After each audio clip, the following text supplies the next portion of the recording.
Assalamualaikum warahmatullahi wabarakatuh.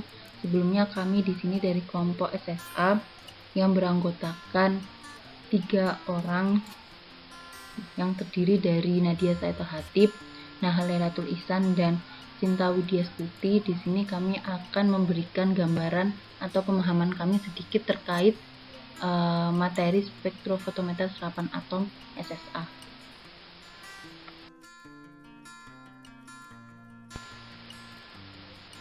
Spektrometri merupakan suatu metode analis kuantitatif yang pengukurannya berdasarkan banyaknya radiasi yang dihasilkan atau yang diserap oleh spesies atom ataupun molekul analit. Salah satu bagian dari spektrometri itu ialah spektrometri serapan atom SSA, merupakan metode analis unsur secara kuantitatif yang pengukurannya berdasarkan penyerapan cahaya dengan panjang gelombang tertentu oleh atom logam dalam keadaan bebas. Jadi SSA itu bisa mendeteksi logam dalam sampel. Nah, untuk sejarah SSA berkaitan erat dengan observasi sinar matahari. Sejarahnya cukup panjang. Di sini pertama kali itu diperkenalkan oleh ilmuwan CSIRO Alan Walsh tahun 1954.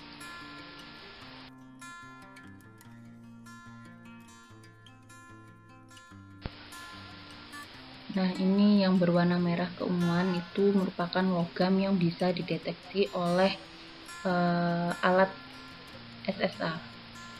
Seperti itu, kurang lebih sudah dijelaskan di sebelumnya bahwa ada 62 elemen yang bisa dideteksi.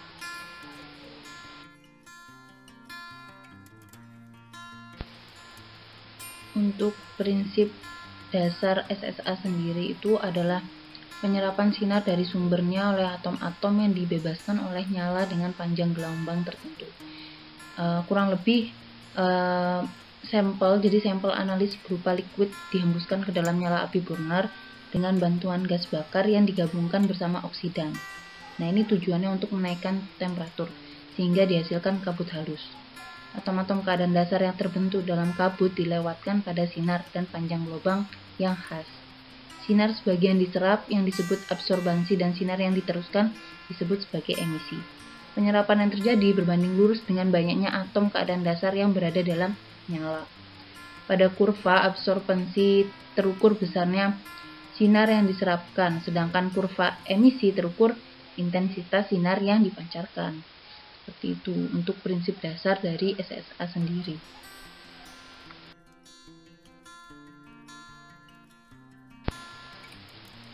Dari layar bisa dilihat beberapa bagian-bagian dari SSA.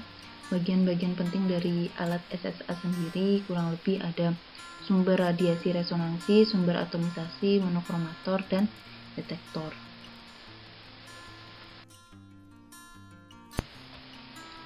Bagian pertama dari SSA, alat SSA adalah sumber sinar, sumber radiasi resonansi. Dalam SSA, sebagai sumber radiasi resonansi yang digunakan itu adalah holokatod, lampu katoda berongga, yang mengeluarkan radiasi resonansi dari unsur yang dianalisis. Holokatod akan memancarkan energi radiasi sesuai dengan energi yang diperlukan untuk transisi elektron atom. Holokatod sendiri terdiri dari katoda cekung yang silindris yang terbuat dari unsur yang sama dengan unsur yang akan dianalisis. Dengan pemberian tegangan pada arus tertentu, logam mulai memijar dan atom-atom logam katoda akan teruapkan dengan pemercikan. Atom tersebut akan tereksitasi kemudian mengemisikan radiasi pada panjang gelombang tertentu. Kemudian sumber atomisasi. Sumber atomisasi dibagi menjadi 2, yaitu sistem nyala dan sistem tanpa nyala. Kebanyakan instrumen sumber atomisasinya adalah nyala dan sampel diintroduksikan dalam bentuk larutan. Sampel masuk ke nyala dalam bentuk aerosol. Aerosol biasanya dihasilkan oleh nebulizer atau pengabut yang dihubungkan ke nyala oleh ruang penyemprot. Jenis nyala yang digunakan secara luas untuk pengukuran analitik adalah udara asetilen dan nitrous oksida asetilen. Dengan kedua jenis nyala ini, kondisi analisis yang sesuai untuk kebanyakan analit dapat ditentukan dengan menggunakan metode-metode emisi. absorbasi, dan juga fluoresensi. Atomizer. Syarat dari atomizer yang pertama adalah elemen yang dianalisis harus berada dalam bentuk atomik. Fungsi untuk mengatomisasi atau atomization berfungsi untuk memisahkan molekul dan selanjutnya memecahnya menjadi atom-atom. Kemudian syarat yang ketiga adalah dilakukan dalam kondisi suhu tinggi, di dalam nyala api, atau di dalam tanur atau furnace. Salah satu contoh dari atomizer adalah flame atomizer dan graphite tube atomizer. Yang pertama adalah flame atomizer. Untuk menciptakan nyala api atau flame diperlukan campuran antara gas oksida dengan bahan bakar. Kemudian senyawa yang sering dipakai untuk menghasilkan flame adalah udara asetilen atau nitrooksida asetilen. Kemudian sampel dalam bentuk cairan atau sampel yang terlarut dipakai dalam metode ini. Yang kedua ada graphite tube atomizer, yakni menggunakan tanur berlapis arang atau grafit untuk menguapkan sampel. Kemudian sampel disimpan dalam tub grafit untuk diuapkan dan diubah menjadi bentuk atomik. Monokromator. Monokromator adalah salah satu komponen penting dalam SSA yang berfungsi memisahkan cahaya dari kondisi yang diharapkan atau kondisi pengukuran.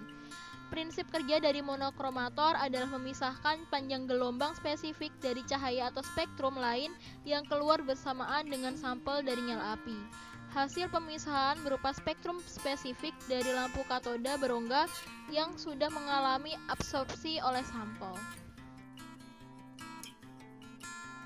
Detektor. Cahaya dari monokromator diubah menjadi signal elektrik yang selanjutnya diperkuat dan ditampilkan dalam bentuk grafik. Di mana prosesnya adalah dari sumber akan melalui proses kedua yaitu sampel kompartemen, kemudian proses ketiga adalah wavelength selector, kemudian yang keempat ada detektor, dan yang kelima terakhir signal prosesor atau readout. Sistem pembacaan. Sistem pembacaan adalah bagian yang menampilkan suatu angka atau gambar yang dapat dibaca. Metode AAS. Yang pertama ada metode emisi nyala. Metode ini digunakan untuk menentukan unsur-unsur logam dalam sampel yang biasanya sulit ditentukan dengan metode yang lain, seperti pada penentuan natrium, kalium, litium, tembaga, kadmium, kromium, timbal, zinc, dan kalsium. Metode ini bisa digunakan baik secara kualitatif maupun kuantitatif. Metode ini adalah dengan prinsip atom-atom unsur dalam nyala akan tereksitasi, kemudian pada waktu kembali ke keadaan dasar akan memancarkan radiasi atau radiasi emisi yang sama dengan radiasi eksitasi, sehingga konsentrasi unsur sebanding dengan intensitas radiasi. Keterbatasan dari metode emisi nyala ini adalah yang pertama, atom tertahan dalam nyala dan berkasinar sehingga atom bisa hilang oleh aliran gas. Yang kedua, hanya 10% dari larutan mencapai nyala dari nebulizer atau pengkabut. Yang ketiga, sampel harus dalam bentuk larutan sehingga jika sampel dalam bentuk padatan maka harus dibuat dalam bentuk larutan terlebih dahulu. Yang keempat, perlu banyak sampel kurang lebih 3 mili per menit dengan waktu pengukuran kurang lebih 10 detik. Yang kelima, garis resonansinya pendek. AAS metode uap dingin. Satu-satunya logam yang dapat berbentuk atom bebas pada suhu kamar adalah merkuri. Karena itu, atom-atom merkuri dapat dibentuk pada suhu kamar dengan mereduksi senyawa merkuri dalam larutan dengan stanoklorida SnCl2. Atom-atom merkuri dalam larutan ditiup dengan menggunakan aliran gas atau udara, yang selanjutnya dilewatkan ke dalam tabung kuarsa yang ditempatkan pada jalur sinar lampu katoda di atas kepala pembakar. Merkuri organik dapat tereduksi menjadi atom-atomnya dengan menggunakan produksi campuran stanoklorida dan kadmium klorida. Dengan menggunakan reaksi ini, kandungan merkuri total akan terdeteksi. Peralatan metode uap ini terdiri dari yang pertama adalah pada tempat reaksi berlangsung di mana senyawa merkuri direduksi menjadi atom-atomnya. Yang kedua adalah alat untuk penambahan reagen pereduksi. Dan yang ketiga adalah peralatan untuk meniup atom-atom merkuri keluar larutan dan masuk ke daerah penyerapan sinar. Dengan metode ini, merkuri dapat terukur sampai konsentrasi 0,001 mg per liter, sedangkan metode nyala hanya sampai dengan 170 mg per liter atau plus minus 100.000 kali. AAS generasi hidrida. Pada AAS nyala kurang dari 10% larutan yang berubah menjadi kabut halus yang masuk ke nyala. Sebagian besar sampel akan keluar melalui buangan atau drain. Hal ini mengakibatkan sesensitifan metode AAS nyala relatif rendah. Beberapa logam tertentu seperti arsen, selenium, antimoni, dan timah pengatoman dengan nyala kurang efisien hingga baru bisa terukur pada konsentrasi yang tinggi. Kesensitifan sangat rendah. Untungnya logam-logam ini dapat membentuk senyawa hidrida yang menguap. Hampir semua senyawa-senyawa ini dalam sampel yang dipakai berubah menjadi hidridanya. Hidrida dari unsur-unsur tersebut dapat diatomisasi pada suhu relatif rendah. Pengatoman biasanya dilakukan dengan melewatkan hidrida tersebut melalui tabung kuarsa yang ditempatkan pada jalur sinar di atas burner yang dipanaskan dengan menggunakan nyala atau panas listrik atau dililit dengan filamen listrik.